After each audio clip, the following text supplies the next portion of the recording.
Our lesson this morning is going to come from that second reading from Matthew, the 15th chapter. But join me in a word of prayer, if you would.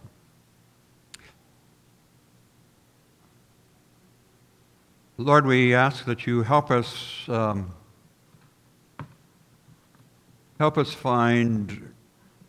as we are challenged by your word to us this day, and help us to be drawn closer to your presence among us and your love for us. In Jesus' name, amen. We have a text today that I suppose is an easy text for us clergy types, we who preach the word, to avoid. Because it's the kind of text that is very difficult to understand at different levels. It's an intense encounter that takes place in the region of Tyre and Sidon, where ancient hostilities between Jews and Gentiles had a long history. It's the kind of intense hostility that continues throughout the ages, it seems. Well, anyway, Jesus is approached by a Canaanite woman, shouting, "Have mercy on me, Lord, Son of David." That title that the Canaanite woman gives to Jesus is a title that even the disciples at this point have not yet attributed to Jesus. She recognizes that Jesus is somehow the Son of David. He is the chosen one. He is the Messiah. And because of that, she dares to approach him with her problem. She comes and not only quietly tries to get Jesus' attention, it says that she shouts to the point where the disciples become annoyed with her. They ask Jesus to send her away.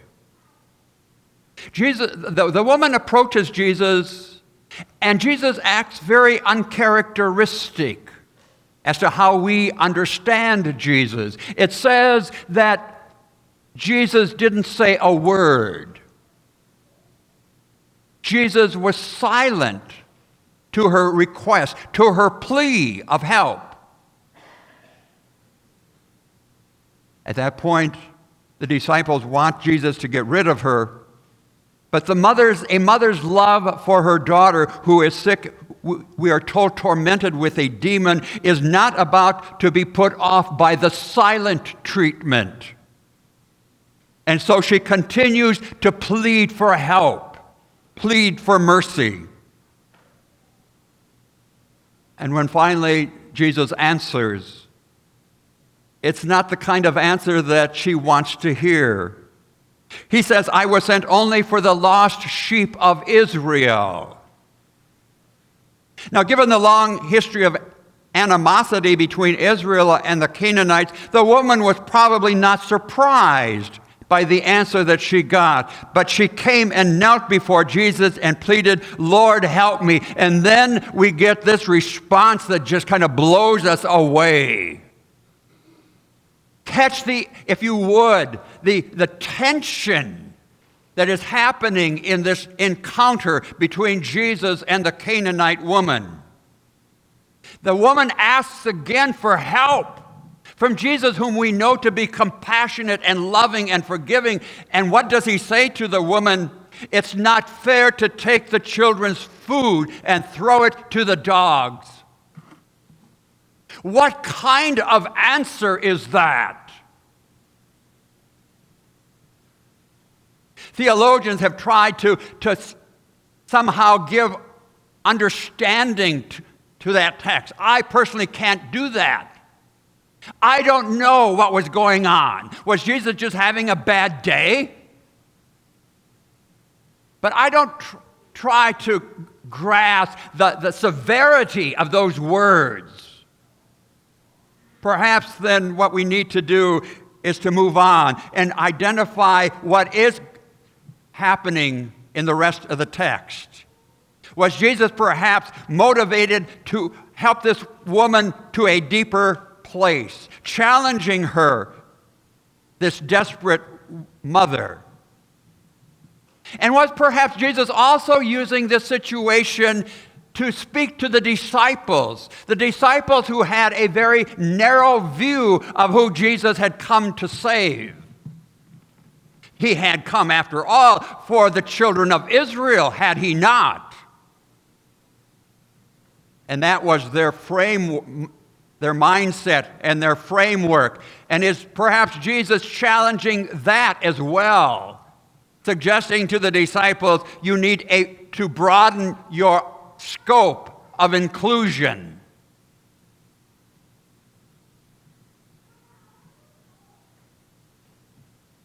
To the credit of the mother, she doesn't walk away. She doesn't go away quietly, thinking she had done everything that she could do. Instead, the response of the woman is amazing. She says, when Jesus says, it's not fair to throw food to the dogs, she says, yes, Lord, yet even the dogs eat the crumbs that fall from the master's table. She comes to him with the greatest of humility and says, Lord, I'm not asking for everything, but I am pleading for the well-being of my daughter. Please help me, because I know you have the capacity to do that. And I pray that you will have the love to do that. Well, that did it. The persistent faith of the mother did it. And Jesus said to her, woman, great is your faith. Let it be done for you as you wish. There are several things happening in this encounter with this Canaanite woman. We see the fierce tenacity of a mother's love. We recognize the significance of being persistent in that love, in that faith. And we encounter boundaries that are not easily overcome. The disciples are challenged to think outside the box of their comfortable faith. It challenges us too, doesn't it? To think beyond the boundaries of that which is comfortable for us in our faith journey. And we are reminded again how faith, how trust, what a powerful place it has in life, in our lives. I'd like to share with you the story of a mother's love. It's the account by Bree Stoner is her name. She writes, no one is ever ready to become a parent. Even if the birth is long anticipated, planned, tried for, there is nothing that can prepare us for the transition into a life that is no longer about us, now entirely given to another. Our minds honestly can't imagine it. Romantic love, as much as it begins to reorient our selfless love into a selfless love, doesn't touch the incomparable sensation of experiencing your heart exit your body and become ensconced in the tiny, vulnerable body of a child, adopted or birthed. She goes on to say, fortunate as I was to be a biological mom, I was thrust into the experience right from the start. My body no longer belonged to me. It belonged to the very capricious, growing little alien I was housing. Every glowing, peaceful image of a pregnant woman became an absolute bait-and-switch lie as I struggled through terrible, uncomfortable pregnancies carrying Viking spawn-sized babies. Goes on to say, let's be real. We're never really ready for love to turn our world upside down. Our egos prefer the idea to the reality, the Pinterest version of parenting, not the real thing. But love loves us through the tectonic shift anyway, because to love generatively is to join the dance of how everything becomes in this universe chaos, reorder, a resurrected life. That's where love takes us, my friends. It takes us through chaos. And somehow at some point it helps us reorient, reorder our lives. And through it all somehow we grasp a new sense of life, a sense of resurrection.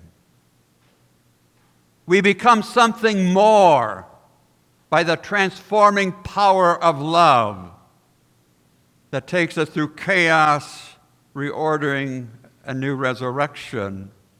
That is certainly what we encounter as we read this story of the Canaanite woman and Jesus.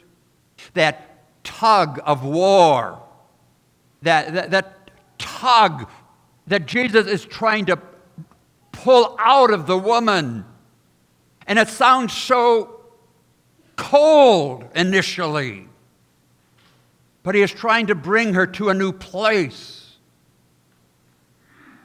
And don't you find that to be true as well?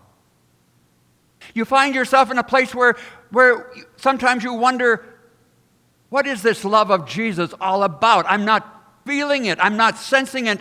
I'm not experiencing it. But through the chaos somehow, there's a reordering of our minds and our hearts. And there is life and light at the end of the tunnel.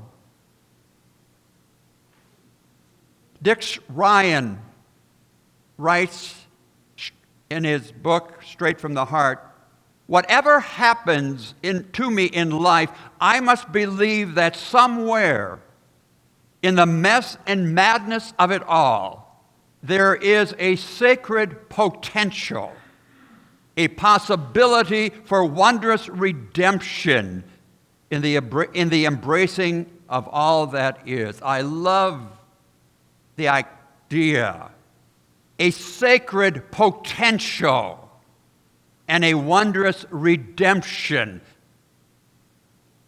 That is what we're going through all of life, isn't it? Again and again and again.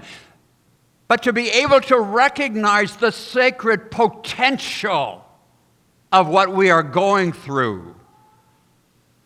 It certainly was the case for this Canaanite mother, experiencing finally, in her great humility kneeling before Jesus, hearing the words, "Great is your faith."